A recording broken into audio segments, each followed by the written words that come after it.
अगर social media से ही फैसले करने हैं तो एक पेज कल बनाओ, आरक्षण बचाओ। बन गया, वो भी बन भी गया।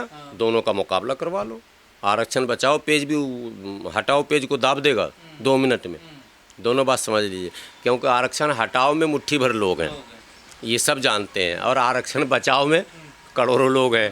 तो पेज सोशल मीडिया पर तो वो नहीं जीत सकते। देखिए, एक शेर हम लोगों को बचपन में पढ़ाया गया था, न जा ज़ाहिर परस्ती पर अगर कुछ अक्ल व दानिश है। न जा ज़ाहिर परस्ती पर अगर कुछ अक्ल व दानिश है, चमकता जो नज़र आता है सब सोना नहीं होता। सीजेपी का आंदोलन क्या माने सक्सेस हो गया, लोगों को लगा कि वही रास्ता आंदोलन सक्सेस होने का। अरे भाई, चमकती हुई सारी चीज़ें सोना नहीं होती। हो गया। अभिजीत दीप के दोबारा जंतर मंतर पे या कहीं जाके धरना दे के दिखा दे, अब हो गया, गुब्बारा फूट गया ना, नहीं होगा। मैं भी मैं इसी समाज से पैदा होकर बड़ा हुआ हूँ भाई, इसी मिट्टी में मैं भी बड़ा हुआ हूँ, मैं इसके कण कण से अवगत हूँ, वाकिफ़ हूँ। वो सब होता है, एक माहौल बनता है, एक सिस्टम बनता है। केजरीवाल जी का एक माहौल बना था दिल्ली में, अन्ना का एक माहौल बना था दिल्ली में। अन्ना जी अब आए रामलीला मैदान, अन्ना के अलावा एक गन्ना में खड़ा न मिलेगा। पर अब आरक्षण तो सभी को मिल रहा है ना, ईडब्ल्यूएस में मिल गया, तो अब इतनी नफरत क्यों आरक्षण? नहीं, मैं पहले तो ये कह रहा हूँ कि वो जो सोशल मीडिया पर चलाया, अब धरातल पर आप आ जाइए। सोशल मीडिया पर चलाए गए किसी भी अभियान पर हमें नहीं लगता है कि बहुत ज़्यादा गंभीर होने की आवश्यकता है। वो और कौन किसके फ़ैन हैं, ये वैचारिक मामला है। जो जिस विचार से जुड़ा है, अब अम्बेडकरवादी विचारधारा है, गांधीवादी विचारधारा है, लोहियावादी विचारधारा है, यहाँ आप ये समझें कि एक आरएसएस की अपनी विचारधारा। तो वैचारिक लड़ाइयाँ तो सोशल मीडिया के प्लेटफॉर्म पर होती रहती। हम जिस देश में हैं वहाँ संवैधानिक लड़ाई है, सदन में वैचारिक बातें संवैधानिक स्टाइल में बोली जा रही हैं। ये तो आपको पता है ना, बात वैचारिक रखना चाह रहे हैं, जो सरकार में है या विपक्ष में, रखना पड़ेगा संवैधानिक अंदाज में। यानी कोई कानून भी लाना है, यूएपीए आया, लगा के एंटी मुस्लिम या एंटी दलित है, मान लीजिए, लेकिन आया तो संवैधानिक सिस्टम से। सीए आया, एंटी मुस्लिम था मगर आया तो संवैधानिक सिस्टम से। एनआरसी आया, लगा एंटी मुस्लिम, आया तो संवैधानिक सिस्टम से। तो यहाँ वैचारिक लड़ाई भी संवैधानिक तरीके से ही आपको लड़ना पड़ेगा। अब भारत के संविधान पे बात कर लीजिए। भारत का संविधान अनुच्छेद 340, 341, 342 जो आरक्षण को सुनिश्चित करता, गारंटी, ठीक है। और आरक्षण समाप्त करने का अधिकार किसी भी सोशल मीडिया हैंडलर को या इन्फ्लुएंसर को या उस प्लेटफॉर्म के मालिक को नहीं है। ये अधिकार पूर्ण रूप से दोनों सदनों के संयुक्त रूप से पूर्ण बहुमत से पारित अधिनियम के अनुसार होगा।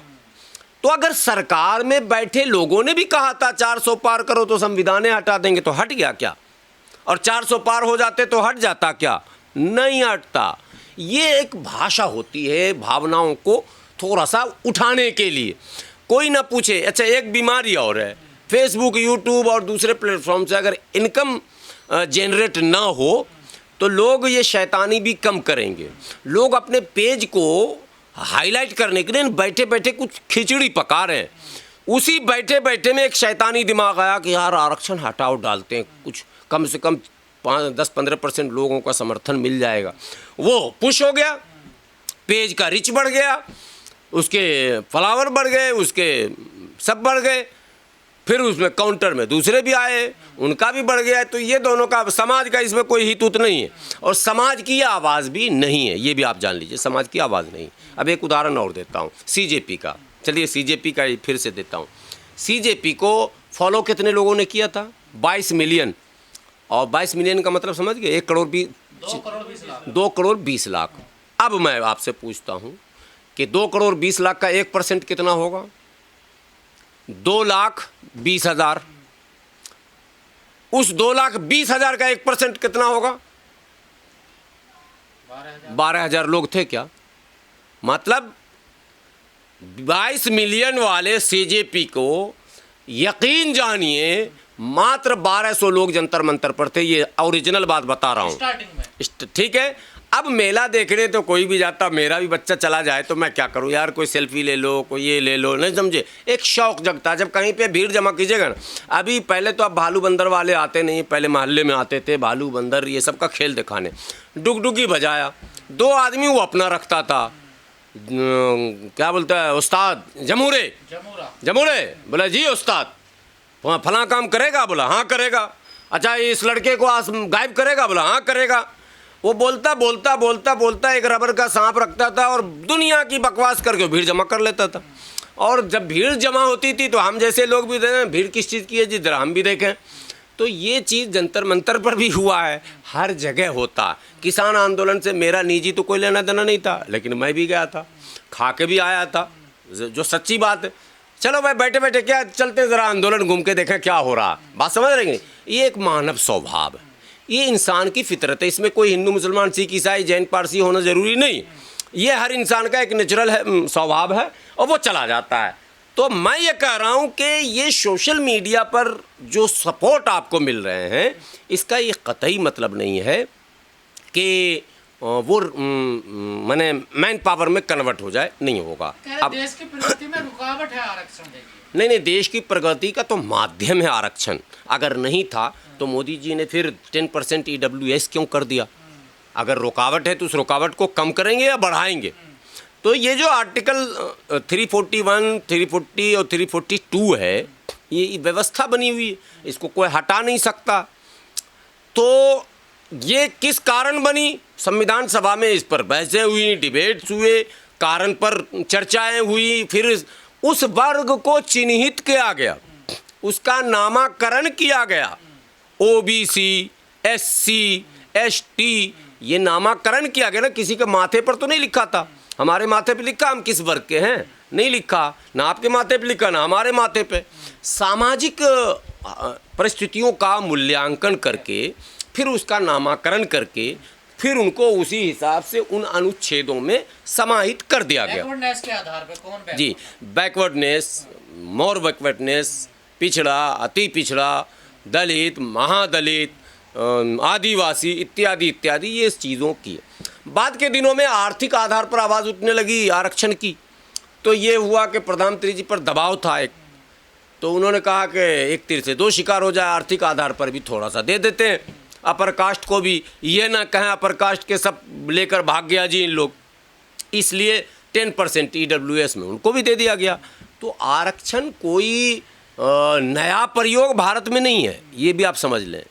आरक्षण दुनिया के कई कोने में इसके प्रयोग किए गए हैं अलग अलग ढंगों से। जाति के आधार पर नहीं होना चाहिए ना? कहाँ जाति के आधार पर? समूह के आधार पर है ये, जाति के आधार पर नहीं है ये, समूह के आधार, वर्ग के आधार पर है। इसको आप जाति माने जाति के आधार पर होता तो सिर्फ जाटव होते, फिर वाल्मीकि क्यों, सिर्फ वाल्मीकि होते, फिर देमर क्यों, फिर देमर होते, तो फला क्यों है? भाई कई जातियां हैं ना, एक समूह है ना। तो एक समूह को एक वर्ग में, एक समूह को एक वर्ग में, एक समूह, उसमें कई जातियाँ। OBC में जाओ, हमको लगता है हजार सैकड़ों जातियाँ तो ऐसी हैं जो हम लोग को याद हैं, और बहुत सारी जातियाँ जिनको हमने सुना भी नहीं है वो भी हैं। तो ये समूह है, जाति नहीं है। EWS भी जाति नहीं है, वो भी एक समूह है अपर कास्ट का। इसलिए ये कोई विषय नहीं है और इसको बहुत महत्व देने की ज़रूरत। सोशल मीडिया का जवाब सोशल मीडिया से काउंटर करके दे दीजिए, ठीक है? उसको पॉलिटिकल मंच पे मत लाइए, ठीक है? ये होने वाला नहीं है, किसी सरकार में ये हिम्मत नहीं है। हवाई हवा है ये सब, हवाई हवा। किसी भी सरकार में ये हिम्मत नहीं है कि वो ये कदम उठाए। आज की तारीख में भारतीय जनता पार्टी की सरकार है और इसकी भी हिम्मत नहीं है, मोदी जी के भी मजाल नहीं है। कह रहे हैं जब तक भेदभाव, छुआछूत, जातिवाद रहेगा, आरक्षण कोई खत्म ही नहीं कर सकता। अब आप समझ गए, जब मोहन भागवत जी ने कह दिया तब बचा क्या? उनको भी पता है कि हम खत्म नहीं कर सकते हैं, उनको भी पता आज की तारीख में खत्म कर दें। आरक्षण खत्म होने से सबसे ज्यादा लाभ किसका होगा आपको पता है? कांग्रेस का नहीं, मुसलमान का।